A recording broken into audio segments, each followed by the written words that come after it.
Now turning to the search for answers. Today, the governor telling us who he believes is responsible for this outage. News Channel 3's Curtis Johnson joins us from our Charleston studio. Curtis, the governor didn't mince words today.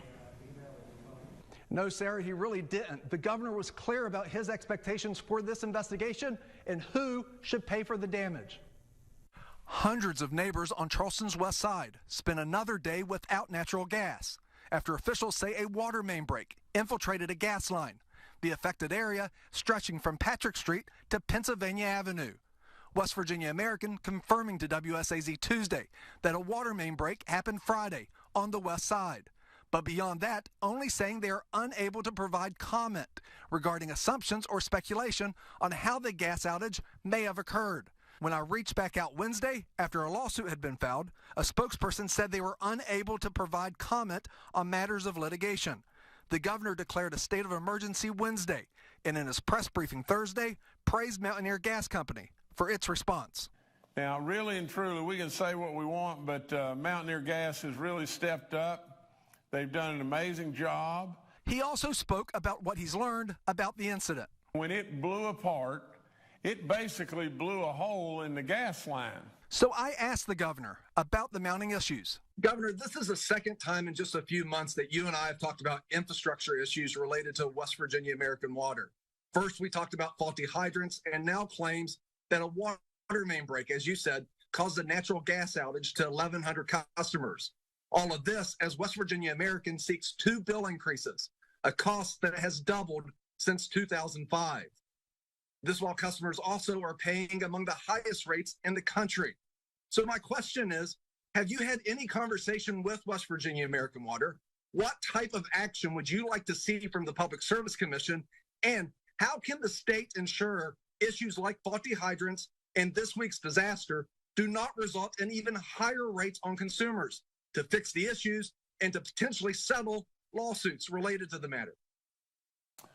Curtis, let me tell you this. And here's honest, goodness truth.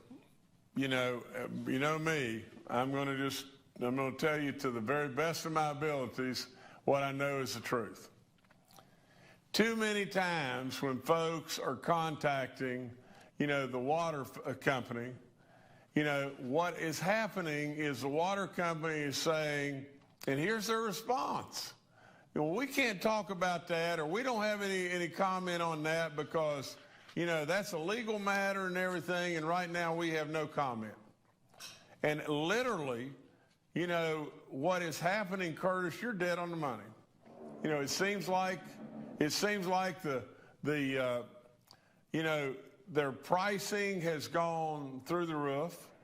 Right behind all of that, we have a situation to where we had fire hydrants, problems, and now we've got this situation where clearly, for what we know right now, clearly, for what I know, this responsibility to this terrible gas outage is 100% the responsibility of the water company. Now, without any question, PSC needs to get into this in every way and come to an absolute resolution and put the responsibility right at the feet of those that are responsible. And for everything that I know, there's no question who's responsible in multiple situations. And you're exactly right. There's times when you and I debate things back and forth, but there's no question that our people ought not to be bearing the burden and paying for this in any way. But there's times, like I said, when you and I, debate things back and forth, and we surely may have a different view on it today, without any question, we absolutely have the same view. And the responsibility does lie with the water company, and we should do something about it. And I'm trying with all in me, and I have directed our PSC to do a complete investigation, and that's what I expect them to do. So I reached out to West Virginia American Water for its response to the governor's comments. A spokesperson didn't answer my specific questions, but did release a statement saying in part, "We will fully cooperate with the Public Service Commission, local officials, and our community agencies in any investigation to determine a cause." I also reached out to the Public Service Commission to find out the status of the governor's directive for an investigation. Within the last hour, the commission filing this order, opening an investigation into the water main break and gas outage. The order gives commission staff 20 days to make recommendations for information and evidence that should be formally filed by both West Virginia American Water and Mountaineer Gas Company, and to schedule proceedings in the matter. Once the PSC makes those recommendations, the information and evidence needed from those utilities and the companies will have 5 days to respond to the PSC. So going off that timeline, Sarah, we should have some details about what went wrong within the next 4 weeks. All right, thank you, Curtis. Now, as of this evening, we know of 3 lawsuits that have been filed against West Virginia American Water as well as Mountaineer Gas. Both companies have declined to comment on the litigation.